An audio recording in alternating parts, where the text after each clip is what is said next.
जगद्गुरु तुकाराम महाराज की जय, जोग महाराज की जय।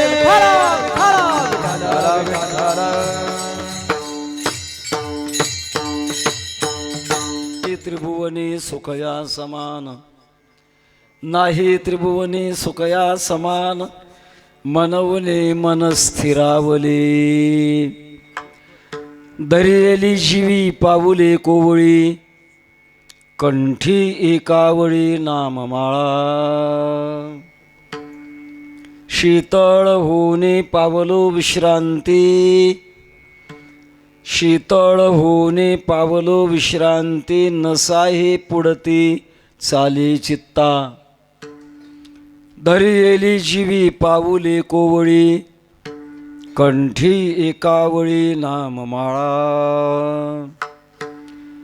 तुका म्हणे झाले सकळ सोहळे, तुका म्हणे झाले सकळ सोहळे, पुरविले डोहळे पांडुरंगी। दरियली जीवी पाऊले कोवळी, कंठी एकावळी नाममाळा। पांडुरंगा करू प्रथम नमन, पांडुरंगा करू प्रथम नमन, पांडुरंगा करू प्रथम नमन, पांडुरंगा करू प्रथम नमन। जय चरणा संतांचिया, तुझे चरणा संतांचिया, तुझे चरणा संतांचिया। त्यांच्या कृपादाने कथेचा विस्तार, कृपादाने कथेचा विस्तार, कृपादाने कथेचा विस्तार, कृपादाने कथेचा विस्तार। बाबाजी सद्गुरु दास तुका, बाबाजी सद्गुरु दास तुका, बाबाजी सद्गुरु दास तुका। जयांचे केलिया स्मरण होय सकळ विद्यांचे अधिकरण, तेच वंदो श्री चरण श्री गुरूंचे, ते नमस्कारो नियता। काय माझी वाणी मानेल संतांसी, रंजवू चित्तासी आपुलिया। माझी वाणी तुझे वर्णी गुणनाम, ऐसे दे प्रेम काही कळा।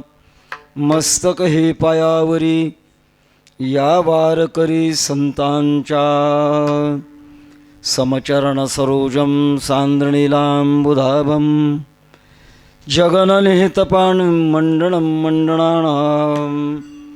तरुण तुलसीमाला कंधरम कंजनेत्रम, सदय धवलहासं विठ्ठलं चिंतयामि। विठ्ठल विठ्ठल विठ्ठल विठ्ठल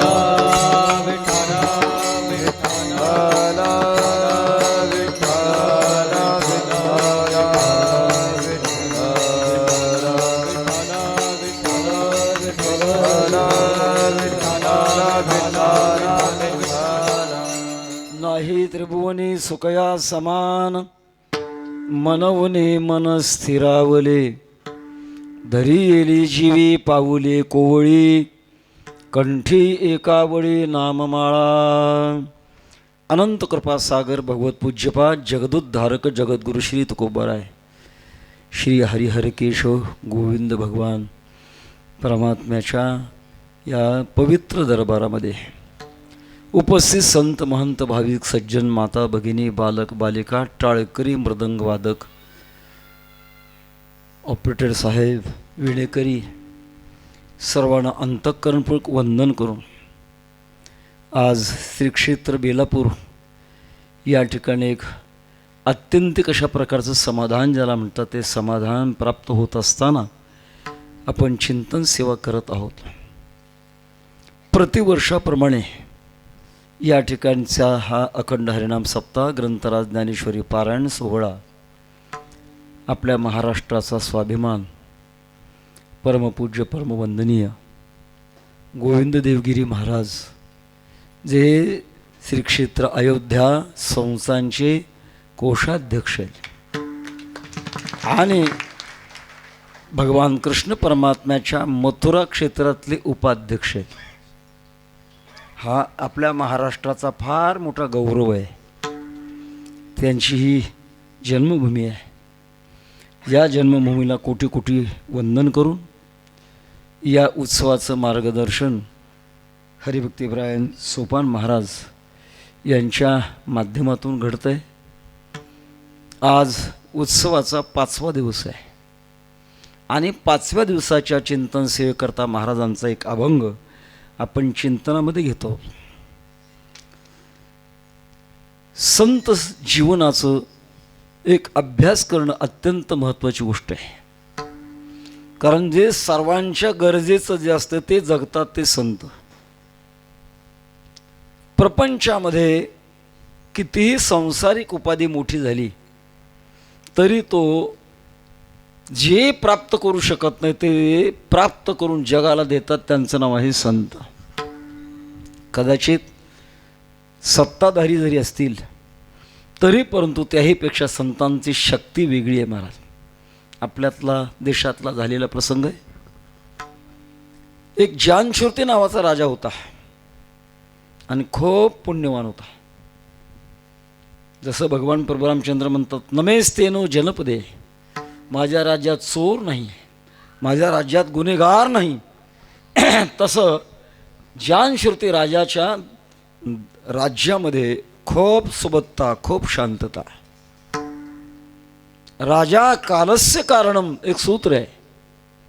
प्रजेला भाग्य कसं निर्माण व्हावं, राजाचं पुण्य लागतं. तेव्हा जानशूर्ती राजा एके दिवशी दुपारचं जेवण करून राजवाड्यामध्ये गच्चीमध्ये वामकुक्षी करण्याकरता पडलेला होता. आपल्या परंपरेमध्ये वामकुक्ष हा शब्द आहे. वाम म्हणजे डावं, कुक्षी म्हणजे अंग. डाव्या अंगावर पडायचं. का पडायचं डाव्याच? काय साधू संतांचा शोध आहे महाराज की तो विज्ञान अपुरं पडतंय. सर्वसामान्य माणसाला हे माहीत नाही. आपल्या नाकाला नाकपुडे आहेत 2, बरोबर आहे रे बाळा? दोन्ही बरोबर वाहतात का एकवड एकवड? अजून बघितलेच नाहीत. दोन्ही बरोबर वाहत नसतात. डाव्या नाकपुडीला चंद्रनाडी म्हणतात, उजव्या नाकपुडीला सूर्यनाडी म्हणतात. योगाच्या भाषेमध्ये डावीला इडा म्हणतात, उजवीला पिंगळा म्हणतात. तेव्हा एका वेळेला एकच नाडी चालू असते. ज्योतिषशास्त्राचं सामान्य अनुमान आहे, एखाद्या कामाला आपण जर निघालो तर आपली नाडी कोणती तीच बघा. जर चंद्र नाडी चालू असेल तर चंद्र थंड, काम होण्याची शक्यता कमी. आणि सूर्यनाडी चालू जर असेल तर नक्की काम होणार. आम्ही इकडे येत असताना सूर्यनाडी आमची चालू होती, बरोबर वेळेला आलो.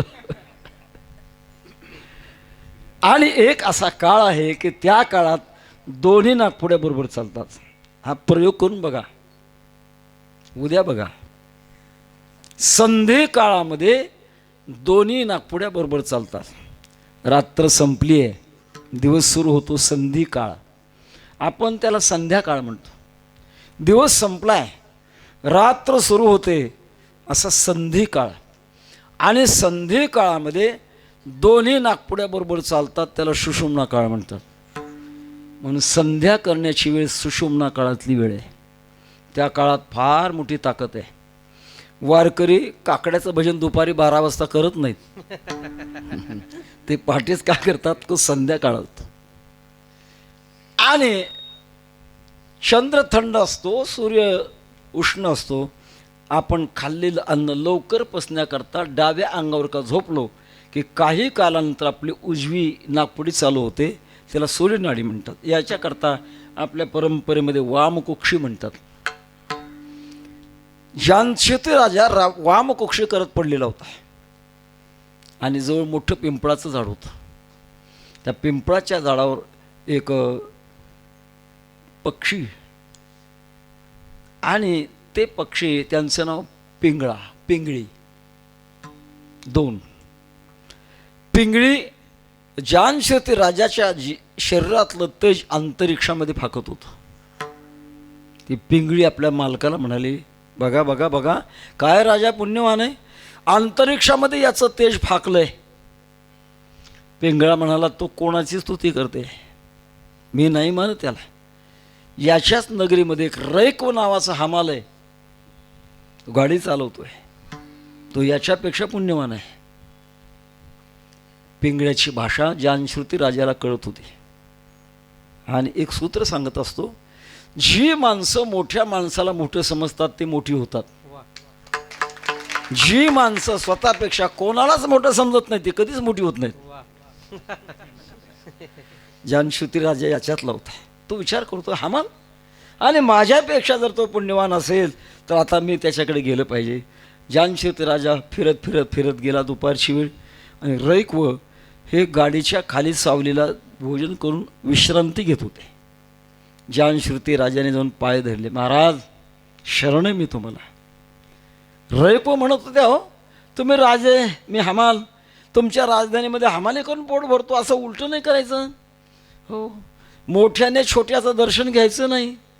मोठ्याने छोट्याचं दर्शन घेतलं ते त्याचं आयुष्य कमी होतं, शास्त्र आहे. असं काय उलटं करता. जानश्रुती राजाने सांगितलं, महाराज आतापर्यंत तुम्ही लपून होता, आता मात्र उघडे झालात, मला ब्रह्मज्ञान सांगा. तेव्हा रैकवाने जानश्रुती राजाला ब्रह्मज्ञान सांगितलं. मला हे सांगायचं आहे, जगामध्ये सगळ्यात मोठेपण जर कोणाचं असेल, साधू थोर जाणा, साधू थोर जाणा, थोर जाना, साधू थोर जाना, साधू थोर जाना, साधू थोर जाना, साधू थोर जाना, साधू थोर जाना, साधू थोर जाना, कलियुगी कलियुगी, साधू थोर जाना, कलियुगी कलियुगी, साधू थोर जाना, कलियुगी कलियुगी, साधू थोर जाना, कलियुगी कलियुगी, साधू थोर जाना, साधू थोर जाना, साधू थोर जाना, कलियुगी, साधू थोर जाना, कलियुगी, साधू थोर जाना, साधू थोर जाना, साधू थोर जाना, कलियुगी, साधू थोर जाना, कलियुगी. तयाहुनी कोणी नाही भाग्यवंत, अखंड सांगात विठोबाचा. आणि संतांच्याकडे साधूकडे पाहत असताना कोणत्या नजरेनं पाहावं. सामान्य अज्ञानी वर्ग त्यांच्याकडे चमत्काराच्या नजरेनं पाहतो. दुसरा वर्ग त्यांच्या आचरणाकडे पाहतो आणि तिसरा वर्ग त्यांच्या अनुभवाकडे पाहतो. तीन प्रकार आहेत. एक प्रकार आहे साधूकडे पाहत असताना चमत्कार करतात ते साधू, अशा प्रकारची दृष्टी असते, पण ही दृष्टी अत्यंत सामान्य आहे. संत चमत्कार करत नाहीत असं नाही, पण चमत्कार करतात म्हणून त्यांना संत म्हणावं असंही नाही. विश्वमौली ज्ञानोबारांनी चमत्कार केले ते आपल्या प्रसिद्धी करता नाही. रेडा बोलवला, पैठणच्या ब्राह्मणांचा अभिमान नष्ट होऊ शकत नव्हता म्हणून बोलवला. भिंत चालवली, चांगदेव महाराजांचा अभिमान नष्ट होऊ शकत नव्हता म्हणून भिंत चालवली. संतांच्या या चमत्काराच्या पाठीमागे कुठेतरी जगाचं हित दडलेलं आहे. पण एवढ्याहून ज्ञानोबा मोठे नाहीत. ज्ञानोबारांचा खरा चमत्कार आहे 700 वर्ष झाले ग्रंथराज ज्ञानेश्वरी तशाच तसेच आहे, हा सगळ्यात मोठा चमत्कार आहे. तेव्हा संताकडे पाहत असताना केवळ चमत्काराकडून पाहणं योग्य नाही. दुसरं, संतांच्याकडे पाहत असताना आचरणाकडून पाहू नका. कारण संत स्थितीला प्राप्त झाल्यानंतर त्यांचं बाह्य आचरण फार भिन्न भिन्न असतं. क्वचित भ्रांत सौख्य, क्वचित अजगराचार कलिता, क्वचित पात्रोभूत, क्वचित अवमत क्वाप्य विदित, क्वचित भ्रांत सौख्य, क्वचित अजगराचार कलिता. काही वेळेला प्राप्त झालेल्या आनंदाला भोगण्याकरता भ्रमिष्ठ माणसासारखं राहतात. वेडवे माझी दडे महिमे बिने. आपला मोठेपणा जगात होऊ नये, आणि मोठेपणा झाला की उगीच लागतील पाठी, रीती होतील हिमपुटी. आपला आनंद आपण भोगण्याकरता ते लपतात महाराज.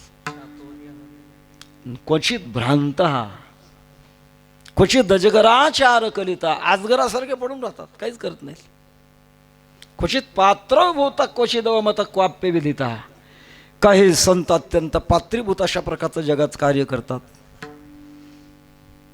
चरत्येवम प्राज्ञ सतत परमानंद सुखिता. तेव्हा केवळ आचरणातूनही संताकडे पाहून जमत नाही. एक छोटा प्रसंग सांगेन. स्वामी रामकृष्ण परमहंस हे काली मातेचे साक्षात्कारी होते. बालपणापासून काली मातेची पूजा, आणि बराच काळ लोटल्यानंतर त्यांच्या मनामध्ये एके दिवशी प्रश्न निर्माण झाला, मी इतके दिवस काली मातेची पूजा करतो, अजून मला काली मातेचं दर्शन झालं नाही. भक्तीच्या क्षेत्रामध्ये 3 गोष्टी महत्त्वाच्या आहेत: विधी, विश्वास आणि आग्रह. 3 गोष्टी महत्त्वाच्या आहेत. सगळे व्याख्यान आपल्याला करता येणार नाही, त्यात आग्रह फार महत्त्वाचा आहे. आणि एके दिवशी रामकृष्ण परमहंसाच्या अंतःकरणामध्ये आग्रह वृत्ती निर्माण झाली आणि विचार केला, इतके दिवस मी काली मातेची सेवा करतो, अजून मला काली मातेचं दर्शन झालं नाही. आज आपल्याला दर्शन झालं पाहिजे, म्हणजे झालंच पाहिजे. रामकृष्ण परमहंसांनी घरून एक तलवार मागून घेतली, मंदिरात गेले, काली मातेच्या पायावर डोकं ठेवलं आणि प्रार्थना केली, आई आज तुम्हाला दर्शन दिलं पाहिजे, आणि तू जर दर्शन नाही दिलं तर या तलवारीने मी स्वतःचा शिरच्छेद करून घेईन. काली माता गडबडली महाराज, आणि मूर्तीतून प्रगट होऊन रामकृष्ण परमहंसांना दर्शन दिलं. ही ज्यांची योग्यता आहे. कदाचित आपल्यापैकी असं कोणी करून बघू नका, कारण बँकेत चेक वटतो कोणाचा, त्याचं बॅलन्स आहे त्याचं. आपलं काम आहे बॅलन्स वाढवायचं आणि सांभाळायचं. येईल कधी ते वेळ. तेव्हा असे रामकृष्ण परमहंस काली मातेचं प्रवचन करायचे, पण प्रवचन करता करता मनात आलं की बाजूला जायचे, बाहेर जायचे, दुकानातले भजे खायचे आणि पुन्हा राहिलेलं प्रवचन करायचे. परिणाम सामान्य माणसाच्या भावना कमी होऊ लागल्या. ज्यांचं भजातलं अजून प्रेम निघालं नाही ते संत कुठले. आपल्या वारकरी संप्रदायामध्ये कीर्तनकाराला कडकडून तहान जरी लागले ते पाणी पिण्याची परवानगी नाही, आणि खुशाल बाहेर जाऊन भजे खाऊन यायचे. स्वामी विवेकानंदाने त्यांच्या पत्नी शारदा माता विनंती करायच्या, एवढं सोडा तुम्ही, कारण तुमचे नुकसान होत नाही, समाजाच्या भावनेची नुकसान होते, एवढं सोडा. रामकृष्ण परमहंसांनी उत्तर दिलं, माझी अनंत स्वरूपाकडे वाटचाल चालू. इतिहास सांगतोय, काही कालांतर शारदा मातेने सुंदर भजे तळले आणि रामकृष्ण परमहंसांना विनंती केली, तुमचं आवडतं खाद्य तयार आहे, चला. रामकृष्ण परमहंसांनी सांगितलं, आता मी त्याच्यातलंही मन काढून घेतलं, आणि थोड्याच काळात ते निजधामाला गेले. काय ओळखणार महाराज आपण आचरणातून? आचरणातूनही संतांना ओळखता येत नाही. संतांना जर ओळखायचं असेल त्यांच्या अनुभवातून ओळखावं.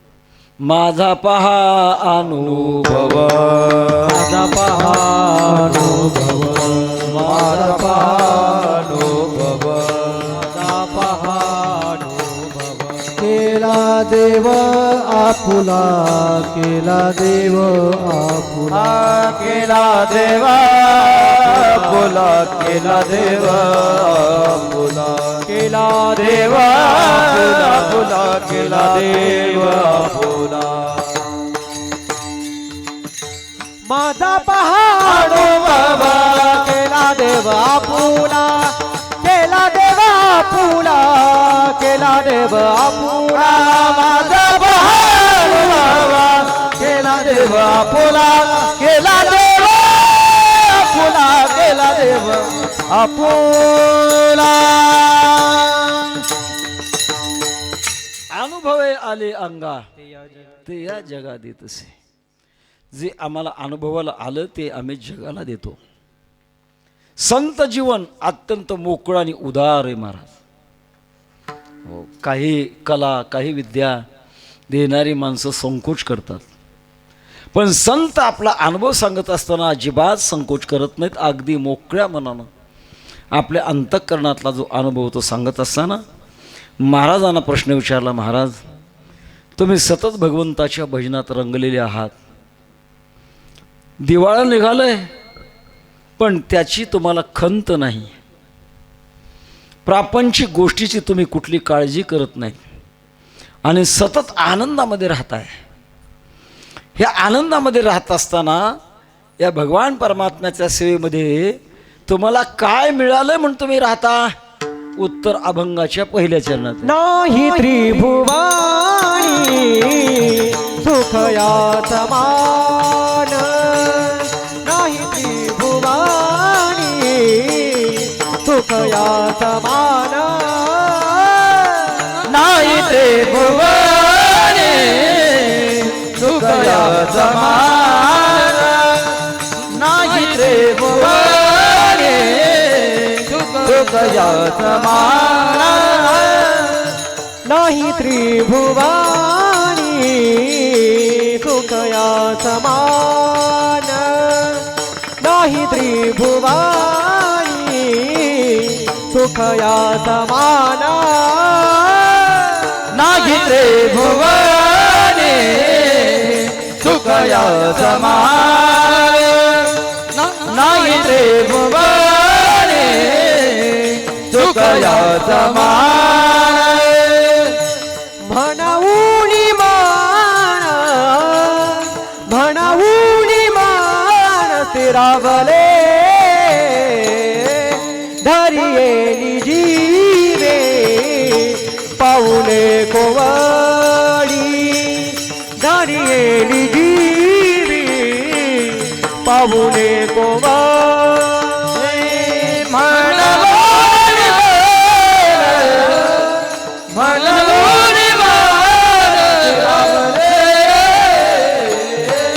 धरियेली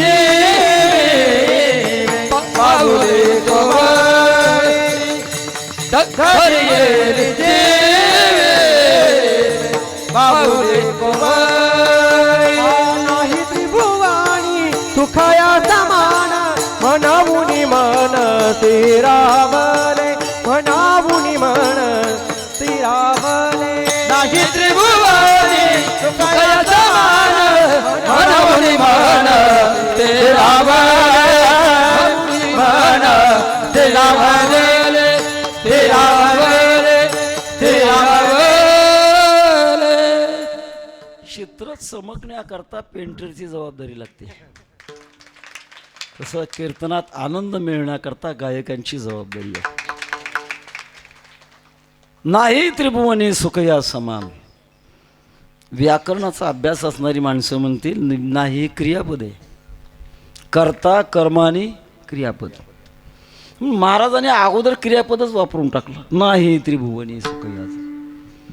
त्रिभुवनात असं सुख नाही म्हणतात. जीवाचा अभ्यास जर आपण केला तर जीव फक्त सुखानुगामी आहे. भगवत पूज्यपाद शंकराचार्य सांगतात, या कश्चित सौख्य हेतो हो यतती जगती नैव दुःखस्य हेतो. आपल्या प्रत्येक क्रियाचा किंवा प्रत्येक गतीचा शेवट पण सुखाकडे असतो. जर सुख नाही मिळालं तर आपण ते टाकून देतो, सोडतो, त्याचा त्याग करतो. आणि सुख कशाला म्हणतात? शास्त्रकाराच्या व्याख्येतून आपण पाहूया. अनुकूलम वेदनीयम सुखम, प्रतिकूलम वेदनीयम दुःखम. जे आपल्या मनाला अनुकूल वाटतं ते सुख, जे आपल्या मनाला विरुद्ध वाटतं ते दुःख. संसाराच्या क्षेत्रामध्ये पाहिलं तर संसारामध्ये सगळं अनुकूल नाही आणि सगळं प्रतिकूल नाही. माऊली सांगतात, ते तर सुख अनेकही दुःखही दिसे, मात्रा स्पर्शास्तु कौंतेय शीतोष्ण सुख दुःखदा आगमा पायनो नित्यांस्तांत तिक्षस्व भारत. हे येणारं जाणार आहे. प्रपंचामध्ये पद पदार्थ हे सगळे नाशिवंत आहेत. कुठलाही पदार्थ घ्या तो कायम टिकणारा नाही. एक छोटासा प्रसंग आहे. एका राजाने राजवाडा बांधला, खूप पैसे खर्च केले, युक्तियुक्तीनं राजवाडा बांधला. आणि बांधल्यानंतर त्या राजाची स्तुती जवळची माणसं करायची. काय सरकार, काय राजवाडा, मागे 10 पिढ्यात कोणी बांधला नाही, पुढे 10 पिढ्यात कोणी बांधणार नाही. मोठ्या लोकांजवळ एक वर्ग असतो, त्याला अलीकडे चमचे म्हणतात. गंगा गये गंगादास, जमुना गये जमुनादास. स्तुती करायची, मोकळं व्हायचं, मातीत का जाईना, स्तुती करायची त्याची. एकदा एक साधू महाराज राजवाड्याच्या जवळून चालले होते. राजाने पाहिलं, विचार केला महाराजांना आपण राजवाडा दाखवू आणि त्यांच्या पदस्पर्शाने काही राजवाड्यातले दोष असतील ते दोष नष्ट होतील. कारण स्पर्शाचा परिणाम आहे महाराज. काही स्पर्श अपवित्र आहेत, काही स्पर्श पवित्र आहेत. स्पर्शात काय बदल असू शकतो सध्या विज्ञानाने आपल्या मोबाईलमधून दाखवले. टच स्क्रीनचा मोबाईल जर असला तर नुसतं चिटकवलं की बदलतं खालून. स्पर्शात सुद्धा बदल आहे. रजस्वला करी वेलासे आघात तुकोबारा म्हणतात. तेव्हा महाराजांचा स्पर्श आपल्या राजवाड्याला घेऊन करफावा आणि कदाचित याच्यात कुठला दोष असला तर महाराजांना विचारू. आग्रह केला, महाराज राजवाडा बांधला आहे, आपले चरण आमच्या राजवाड्याला लागू द्या, राजवाडा पवित्र होईल. नाईलाज राजाचा आग्रह म्हणून साधू महाराज त्या राजवाड्यात त्याच्याबरोबर फिरले. दाखवलं हे असं आहे, ते तसं आहे, ते तसं आहे, ते तसं आहे. फिरून फिरून फिरून आणल्यानंतर शेवटी बैठकीत बसल्यानंतर राजाने विचारलं, महाराज काही दोष वाटला? त्या विचारण्यात असं मनात होतं की काही दोष नाही, या भूमिकेतून विचारलं होतं. पण साधू महाराज हे निर्भीड असतात. महाराज विरक्तस्य तृणम जगत. आमच्या स्वानंद स्पनेसी सद्गुरू जोग महाराजांच्या जीवनातला एक इतिहास आमचे गुरुवरी नथुसिंग बाबा सांगायचे. सद्गुरू जोग महाराजांना कोल्हापूरच्या शाहू महाराजांनी कीर्तन करता बोलवलं होतं. आता शाहू महाराज आपल्या परंपरेतले, मग त्याच्यामुळे मला भ्रम झाला होता. शाहू महाराजाला महाराजांनी बोलवलं. सद्गुरू जोग महाराज विणा घेऊन उभं राहिले कीर्तनाकरता आणि शाहू महाराजांना बसण्याकरता गादी टाकली होती. शाहू महाराज आले. जोग महाराजांनी भजन थांबवलं आणि सांगितलं, शाहू आमच्या वारकरी कीर्तनाची पद्धत आणि मर्यादा अशी आहे, सगळ्यांचा अधिकार सारखा आहे.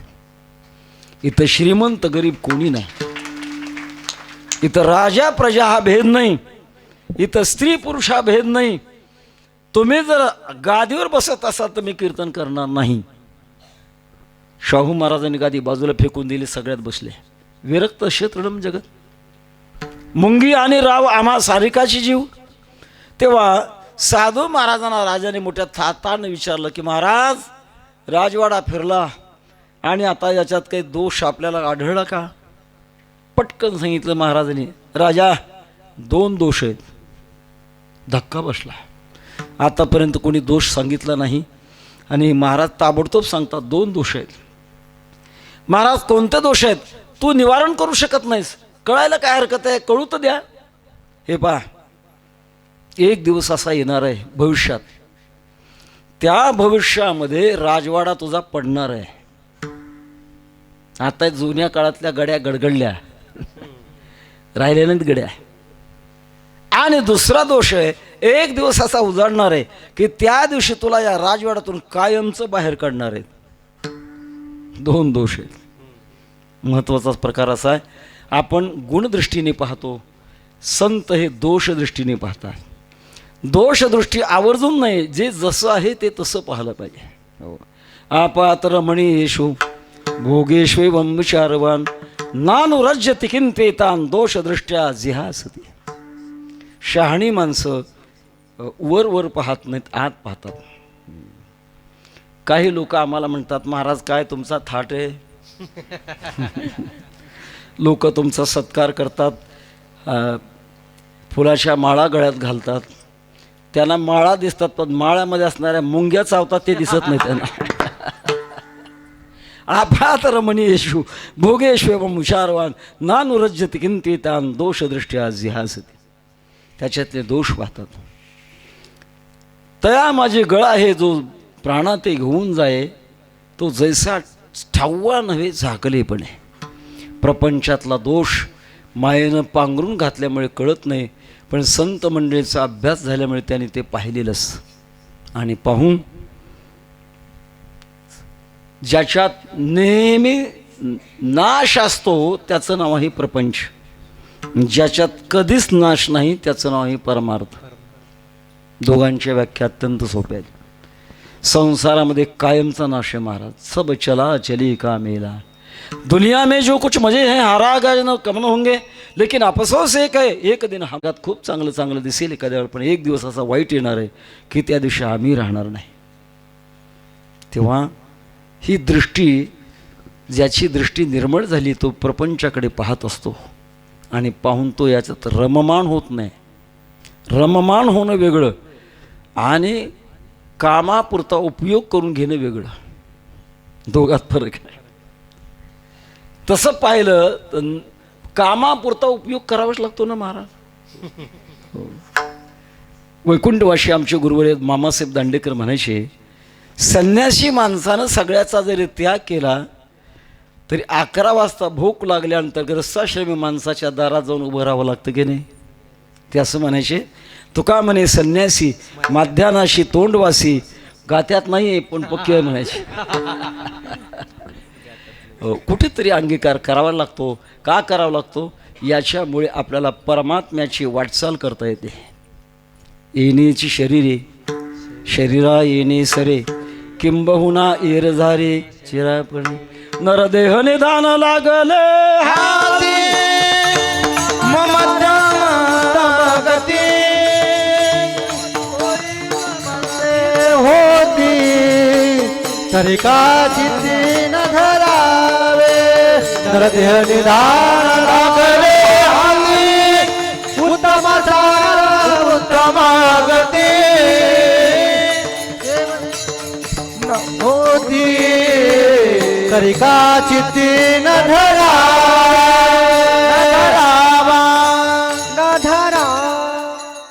सगळे सगळ्याच्या प्रमाणे पाठात नसतात, फक्त स्वर बंद करायचा नसतो.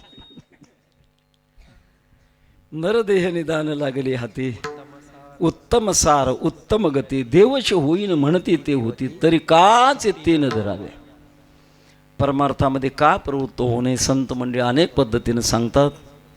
हे सांगत असताना नुसतं संस्कारानं सांगत नाहीत, नुसतं विचारानं सांगत नाहीत, अनुभवानं सांगतात. महाराज अनुभवानं आपला अनुभव सांगतात. नाही त्रिभुवनी सुखया समान. महाराजांना एवढी गडबड झाली ते क्रियापद शेवटी ठेवावं ही त्यांनी नियम पाळला नाही. आणि गंमत अशी आहे, आपल्या वाङ्मयामध्ये आर्ष प्रयोग म्हणतात. आर्ष प्रयोग, ऋषी जे प्रयोग करतात त्याला व्याकरण लावायचं नाही. संतांच्या वचनाच्या मागे व्याकरण जातं, व्याकरणाच्या मागे संत जात नाहीत. उदाहरण सांगतो. वाटुली पाहता शिनले डोळुले. वाटुली कुठला प्रत्यय? ली. डोळुले कुठला प्रत्यय? महाराज त्या भाषेमध्ये जे मार्दव आहे आणि जो अनुभव आहे त्या अनुभवाला कोणी बंद करू शकत नाही, नष्ट करू शकत नाही.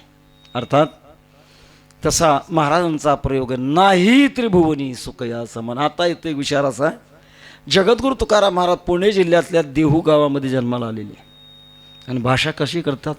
त्रैलोकाची भाषा करतात. एक महत्त्वाचं वाक्य, कुठल्याही निषेधाला किंमत तेव्हा येते प्राप्ती असेल तर निषेधाला किंमत आहे, प्राप्ती नसेल तर निषेधाला किंमत नाही. थोडं माफी मागून बोलतो.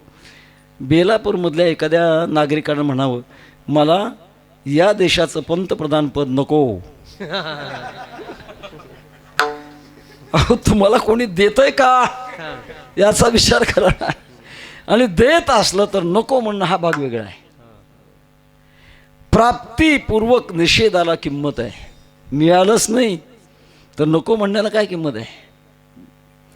हो, आमच्या लहानपणी शाळेमध्ये हिंदीच्या पुस्तकामध्ये एक धडा होता. एक कोलं द्राक्षाच्या बागेत गेलं आणि द्राक्षे पिकलेली होते, असे पिवळे टपोरे असे द्राक्ष पाहिले आणि गेल्यानंतर ते वर्णन करू लागलं, कितने अच्छे है अंगूर, कितने मीठे है अंगूर. गोड गोड वर्णन करू लागलं आणि वर्णन करणं झाल्यानंतर खाण्याकरता ते उड्या मारू लागलं. द्राक्षाचा मंडप उंच होता. उड्या मारून तोंडाला काही आलं नाही, थकलं आणि मग म्हणतं, कितने खट्टे है अंगूर. मिळाले नाहीत म्हणून. कोणत्याही निषेधाला किंमत तेव्हा येते प्राप्तीपूर्वक निषेधाला किंमत येते. आता इथं आपण तुकोबारांच्या जीवनाचा अभ्यास जर केला, नाही त्रिभुवनी त्रैलोकाची भाषा करतात. संत मंडळी अनेक ठिकाणी त्रैलोकाची भाषा करतात. अवघेची त्रैलोक्य आनंदाची आता चरणी जगन्नाथा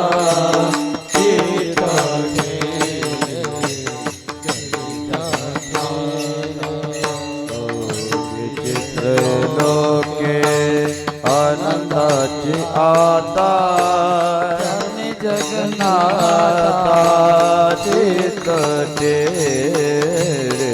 चरण जगन्नाथा अवघेची त्रैलोक आनंदाची आता अवघेची त्रैलोक आनंदाची आता अवघेची त्रैलोक आनंदाचे आता अवघेची त्रैलोक आनंदाचे आता शरणी जगन्नाथा चित्त ठेरे चरणी जगन्नाथ चरणी जगन्नाथा चित्त ठेरे चरणी जगन्नाथा अवघेची त्रैलोक्य आनंदाचे आता अवघेची त्रैलोक्य आनंदाचे आता चरणी जगन्नाथा चित्त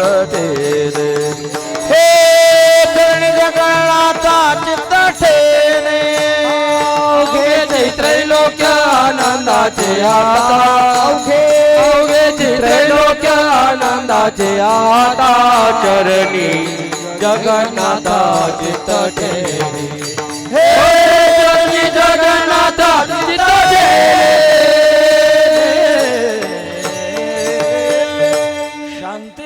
एकनाथ महाराज तीच भाषा वापरतात, जगद्गुरु तुकोबर आहे तीच भाषा वापरतात. पण महाराज तुम्हाला काही तिथलं माहीत आहे का, अनुभव आहे का? तर त्याचं उत्तर असं आहे, भगवत भक्ताला प्रसंग पडल्यानंतर देहाने परलोकाला जाता येत असा सिद्धांत आहे. महाभारत काळातला प्रसंग आपल्याला माहीत असेल, जेव्हा इंद्राचा अंश अर्जुन आणि अर्जुनाला इंद्राने स्वर्गामध्ये बोलवलं. अर्जुन देह घेऊन स्वर्गामध्ये गेले. आदरातिथ्य झाल्यानंतर करमणुकीकरता उर्वशीचं नृत्य ठेवलं. उर्वशी नाचत होती. अर्जुन एकटक लावून पाहत होते. असे कोणत्याही कलाकाराला श्रोत्यांची दाद का मिळाली की कला अधिक आविष्कारित होते. दाद मिळाली पाहिजे. श्रोत्यांनी टाळ्या वाजवल्या, एक दोन ताना अधिक पडतात. श्रोत्यांची दाद पाहिजे. क्या बात है, बहुत अच्छा, वरे वागा, वन्स मोर. तो ताना जास्त पडतो. तसं अर्जुन एकटक पाहत होते आणि पाहत असल्यामुळे त्या उर्वशीला एक प्रकारचे दाद मिळत होती आणि ते खूप नाचत होते. नाचता नाचता नाचलं संपल्यानंतर उर्वशीने आपली देहकामना अर्जुनांच्याकडे मागितली. अर्जुनाने नकार दिला. पराविया नारी माऊली समान, हे गेले नेमून ठाईची तुकोबऱ्यांच्या शब्दाप्रमाणे नकार दिल्यानंतर उर्वशी चिडली, रागावली. अर्जुना, अरे माझ्या प्राप्तीकरता किती अट्टास करावे लागतात, किती यज्ञ करावे लागतात, मी प्रसन्न होत नाही. मी आपणहून तुला प्रसन्न झाले, तू माझा इन्कार करतो. लक्षात ठेव, 1 वर्षभर ना पुरुष ना स्त्री असा होशील, किन्नर होशील. अर्जुनाने सांगितलं, कबूल आहे, शाप भोगेन पण वाईट कर्मात जाणार नाही. काय सांगतो हा प्रसंग? भगवत भक्तांना शरीराने इच्छा झाल्यानंतर ऊर्ध्वलोकामध्ये जाता येतं. दुसरा प्रसंग आपल्याला सांगता येतो. भगवत भक्तांना अधिकारी महापुरुषाला इच्छा झाल्यानंतर अधोलोकामध्ये जाता येतं. आपल्या संस्कृतीमध्ये उद्दालक आणि नचिकेत नावाचं प्रकरण आहे. उद्दालक बाप, नचिकेत मुलगा, आणि त्याने विश्वशांती यज्ञ केला. त्याच्यामध्ये नियम असा होता, आपल्याला आवडत्या वस्तूचं दान करत जायचं. उद्दालकाचा आवडता अशा प्रकारचा विषय जर कोणाशी तर नचिकेत होता. पण उद्दालकाने तो नियम मोडला. गायी वाटत होते, पितो दका दग्ध तृष्णा, ज्यांना तहान लागत नाही, पाणी पिऊ शकत नाही, दूध तर देऊ शकतच नाही, अशा भाकड गाई दान देऊ लागले. काही बऱ्याच लोकांच्या अंतःकरणामध्ये असंच असतं, एखादी नोट व्यापारी घेत नसेल तर खोटे खोटे सरे तुझ्या पायापाशी. श्रावण महिन्यात बरीच माणसं होतात, वाईट खात नाहीत, वाईट पित नाहीत, माणसासारखं वागतात एक महिनाभर, आणि एखादी सत्यनारायणाची पूजा करतात. सत्यनारायणाच्या पूजेची क्वालिटी व्यापाराला पाठ असते. किडक्या सुपाऱ्या कुसक्या खारका. तसं उद्दालकाने या गोष्टी वापरल्या, पण नचिकेत कोरीपाटी ते पटत नव्हतं मला. नचिकेत गेली पुढे. बाबा, यज्ञाचा नियम आहे, आवडती वस्तू दान द्यावी लागते. मी तुमचा जास्त आवडता, मला कोणाला देणार? आवडलेलं वाक्य नसल्यामुळे उद्दालकाने पाठ फिरवली. पुन्हा पुढे गेला, पुन्हा विचारलं तेच. 3 वेळेला विचारलं. उद्दालकाला राग आला आणि रागाच्या भरात सांगितलं, जा तुला यमाला देऊन टाकले. इतिहास सांगतो, नचिकेत यमलोकामध्ये गेले. प्रत्यक्षात यम 3 दिवस बाहेर होते आणि नचिकेत दारात उभे होते. आल्यानंतर पाहिलं, एक ऋषीपुत्र आहे आपल्या दारात आलेला आहे आणि 3 दिवस आहे. सांगितलं, मी तुला 3 वर देतो, काय मागायचं ते माग. नचिकेतानं पहिलं वर मागितलं, माझ्या बापाचा क्रोध शांत झाला पाहिजे, माझ्या बापाचा उद्धार झाला पाहिजे. आणि 3रा प्रश्न, शरीरातून बाहेर जीव पडल्यानंतर त्याची पुढे गती कशी होते. तेव्हा यमराज म्हणतात, अरे 3ऱ्या प्रश्नाचं करतो काय तुला? यमा रामा सरता सतुर्या नाही दृशालंबनीय मनुष्य. जे माणसाला भोग मिळाले ते भोग मी तुला देऊ शकतो, याला काय करतोस? नचिकेताचं उत्तर आहे, सर्वे इंद्रियानाम जर्यंती तेजा. नको मला ते सगळ्या इंद्रियांचं तेज नष्ट करणाऱ्या विषयाकडे मी जात नाही, मला हेच पाहिजे. नंतर यमाने त्यांना उपदेश केला. हा प्रसंग सांगतोय, भगवत भक्ताला किंवा अधिकारी महापुरुषाला अधोलोकामध्ये जाता येतं, ऊर्ध्व लोकामध्ये जाता येतं. मग जगद्गुरु तुकोबारांनी का म्हणू नये, नाही त्रिभुवनी सुखया समान, त्रैलोक्यामध्ये सुख नाही. एरवी सांगतात आपण कुठे होतो, आम्ही वैकुंठवासी आणि आलो याचे कारणाचे. संतांचं ज्ञान आतीत अनागत असतं. आतीत म्हणजे झालेलं, अनागत म्हणजे होणार, त्याला आतीत अनागत म्हणतात. जसं मृदंगाच्या क्षेत्रामध्ये आतीत 10 आणि अनागत 10 असतो. आतीत 10 सम मागे गेली आणि पुढे 10 टाकून द्यायचा, त्याला म्हणतात आतीत 10.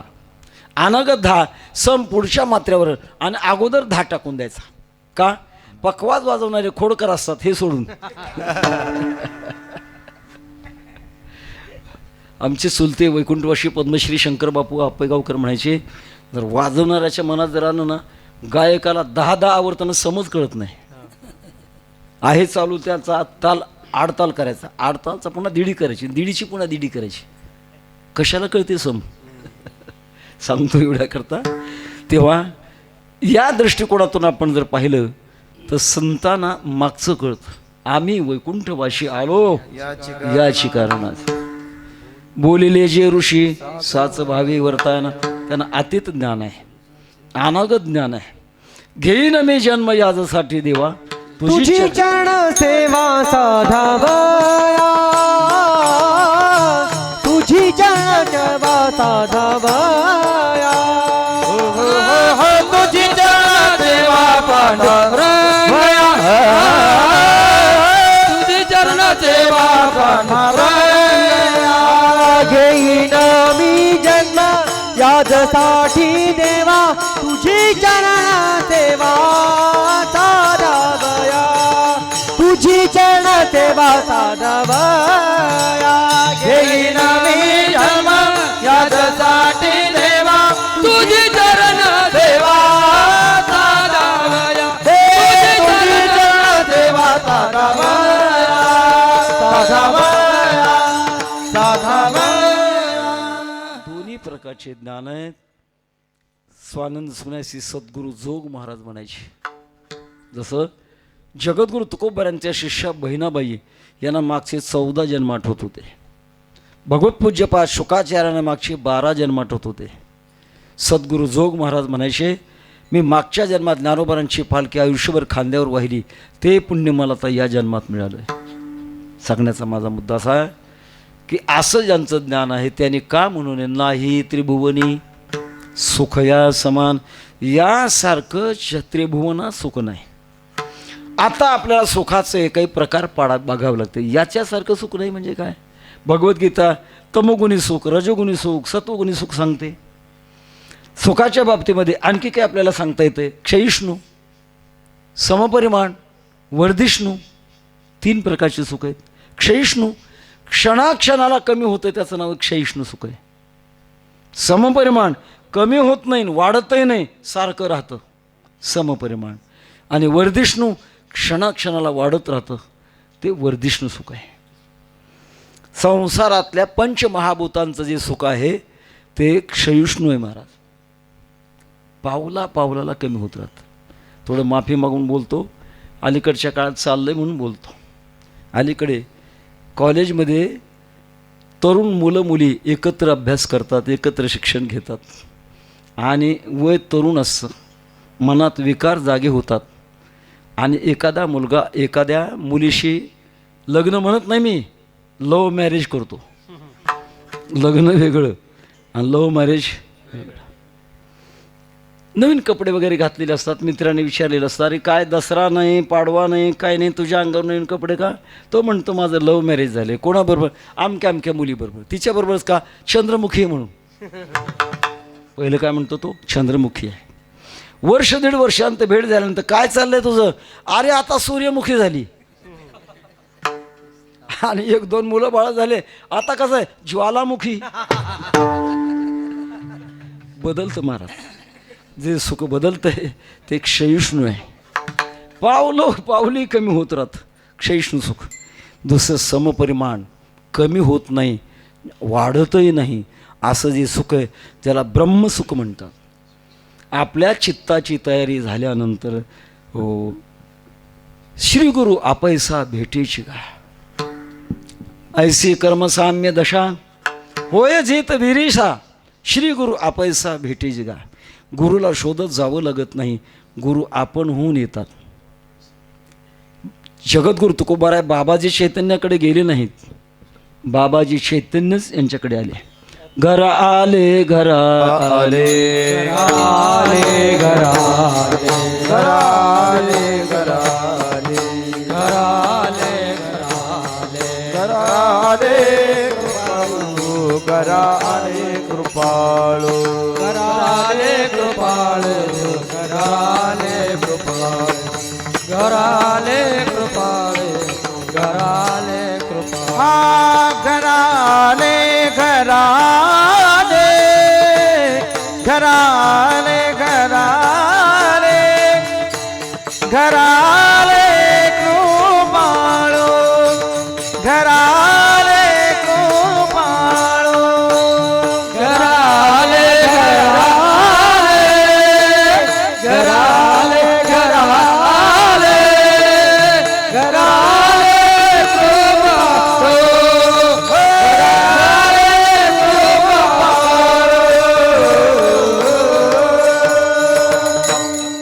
महाराज. भाजी चटकदार झाली तर माणूस 4-2 घास जास्त खातो. तसं असं तुम्ही कीर्तन रंगवलं तर वेळ वाढली तर मी जबाबदार नाही. घरा आले, घरा आले, घरा आले कृपाळू, सांभाळिले, सांभाळिले, सांभाळिले अनाथ, केला निळा, केला निळा, केला निळा पावन. आणि झाल्यानंतर त्यांच्या शक्तिपाताच्याद्वारे 4 प्रकारचा शक्तिपात आहे. दृष्टी शक्तिपात, शब्द शक्तिपात, स्पर्श शक्तिपात आणि संकल्प शक्तिपात. असा शक्तिपात झाल्यानंतर जगाचा बाध होतो. चिदानंद रूप शिवहम, शिवहम, मी परमात्मा आहे, या अनुभवाशी ऐक्य होत. सुखे मी निजलोगा, शून्य सारून येते त्रिकुट शिखरी गा, दान मिळे आई ते, हे सुख आहे, हे वाढतही नाही आणि कमी होत नाही. पहिलं क्षयिष्णू, दुसरं समपरिमाण आणि तिसरं वर्धिष्णू, वाढणारं सुख आहे. भक्तीतून भगवान परमात्म्याच्या प्रेमाचं जे सुख असतं ते वर्धिष्णू असतं. अंगी प्रेमाचे भरते, नेगे उतार चढते, हे चढत राहतं. आणि अशा प्रकारचं सुख जगात कुठंच नाही. नाही त्रिभुवनी सुख या समान, मनवणे मन स्थिरावले. याच्यामुळं माझं मन याच्यात स्थिर झालं, भगवंताच्या चिंतनामध्ये, भगवंताच्या अनुभवात माझं मन स्थिर झालं. एरवी मन स्थिर होणं इतकं सोपं नाही मला. ज्या भक्ताच्या रथाचे घोडे स्वतः जगाचा मालक चालवतोय आणि ते भगवत भक्त देवापुढे तक्रार करतात, चंचलम हि मन कृष्ण प्रमाति बलवत दृढम तस्याहम निग्रहम मन्ये वायोरिव सुदुष्करम. देवा फार अवघड आहे, हे आवरत नाही महाराज. बहुत चंचल चपल जाता येता न लगे. पण भगवान परमात्म्याच्या सुखात रंगल्यानंतर मन मात्र स्थिर होतं. मन हे राम झाले, मन हे राम झाले, प्रवृत्ती ग्रासोने कैसे निवृत्तीसी आले. मन हे भगवान परमात्म्याशी एक रूप होतं. म्हणून मनवणे मन स्थिरावले. मानसशास्त्रवेत्याने मनाच्या काही अवस्था सांगितलेल्या आहेत. अस्फुरण, अहंस्फुरण, वासनास्फुरण आणि भगवत स्फुरण, अशा 4 अवस्था सांगितलेल्या आहेत. अस्फुरण, माणसाला झोप लागल्यानंतर काहीच कळत नाही, ही अवस्था मनाची असते, त्याला काय म्हणतात? अस्फुरण, काही कळत नाही. आता इथे सगळे अभ्यासू, सगळे श्रोते आहेत, इथला भाग सांगत नाही, पण काही ठिकाणी आम्हाला अनुभव येतो, श्रोते झोप घेतात. ते झोप घेण्याकरता आलेले नसतात, कारण झोप घेण्याकरता आले असते तर तयारीनं आले असते, एखादी उशी, एखादा पंखा, एखादी शाल. पण झोप येते त्याला काय करताय. पण झोप आल्यानंतर कोठून आली कळत नाही, का आली कळत नाही, किती वाजून किती मिनिटांनी आली कळत नाही, नवे नवे झोपी गेलेला आपण झोपी गेलो हेही कळत नाही. झोप कधी कळते? शेजारच्या श्रोत्याच्या लक्षात येतं हे झाड आपल्यावर कोसळल, मग तो शेजारचा श्रोता हलवून जागा करतो, ओ बुवा झोप घ्यायला आलात का ऐकायला आलात? तो मग नाही नाही मान हलवत. कीर्तनात झोपी जाणारे कधी खरं बोलत नाहीत. सांगण्याचा मुद्दा असा, हो ही अस्फुरण अवस्था आहे, काही कळत नाही, अस्फुरण अवस्था. पण झोप संपली आहे आणि मी कोणीतरी आहे असा अहंकार जागा होतो, त्याला अहंस्फुरण अवस्था म्हणतात. मी बेलापूर क्षेत्रामध्ये माझ्या घरी झोपलेलो आहे असं डोळे उघडल्यानंतर त्याला कळतं की मी कोणीतरी आहे, याला अहंस्फुरण अवस्था म्हणतात. तिसरी मनाची अवस्था वासनास्फुरण अवस्था. काहीला तंबाखू खाण्याची सवय असते, काहीला चहा पिण्याची सवय असते. तंबाखू खाल्ल्याशिवाय उठताच येत नाही. मग म्हणतात कुठे माझी पिशवी. कोणती अवस्था आहे? वासनास्फुरण अवस्था आहे. या 3 संसारातली आहेत आणि 4थी आहे परमार्थातली. परमार्थातल्या अवस्थेमध्ये परमात्म्याचं दर्शन झाल्यानंतर देखिला डोळा बैसला म्हणे, देखिला डोळा बैसला म्हणे, देखिला डोळा बैसला म्हणे, देखिला डोळा बैसला म्हणे. तोची वदन उचारी, तोची वदन उचारी, देखिला डोळा बैसला म्हणे, देखिला डोळा बैसला म्हणे. तोची वदन उचारी, तोची वदन उचारी, देखिला डोळा बैसला म्हणे, देखिला डोळा बैसला म्हणे. देखिला डोळा बैसला म्हणे, तोची वदने उच्चारी, तोची वदने उच्चारी. डोळा बैसला म्हणे, तुझे वदने उचारी तुझे वदने उचारी. चौथी अवस्था आहे भगवत स्फुरण अवस्था. परमात्म्याशिवाय दुसरं काहीच पाहायला मिळत नाही. जिकडे पाहे तिकडे बाई श्रीहरी वाचुनी दुजे नाही. पाहे तिकडे बाप माय विठ्ठल आहे रखुमाई. अशी मनाची अवस्था झाली. ती भगवान परमात्म्याच्या दर्शनाने झाली. त्यातला आनंद नाही त्रिभुवनी सुखया समान मनवने मन स्थिरावले. महाराज तुमचं मन कुठं स्थिर झालं अभंगाच्या दुसऱ्या चरणात सांगतात. तरी अली जीवे पाऊले कोमारी धरी अली जीवे पाऊले कोमारी धरी जीवी पाहुणे धरी जीवी पाऊले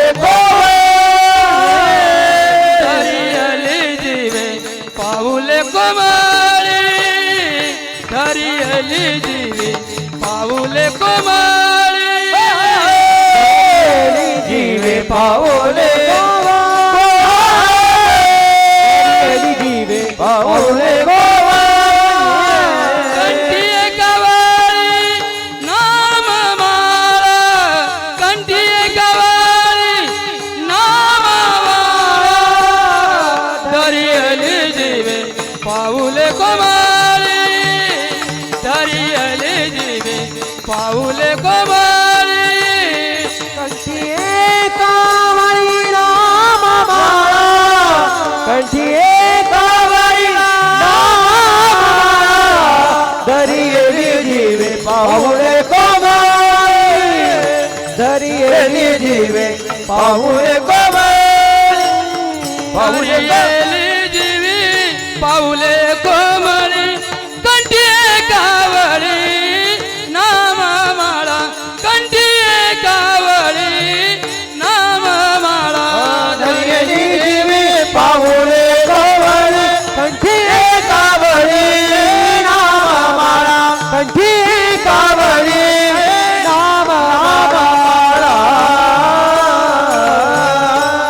विठोबा रखुमाई विठोबा रखुमाई विठोबा रखुमाई विठोबा रखुमाई विठोबा रखुमाई विठोबा रखुमाई. जय जय विठोबा रखुमाई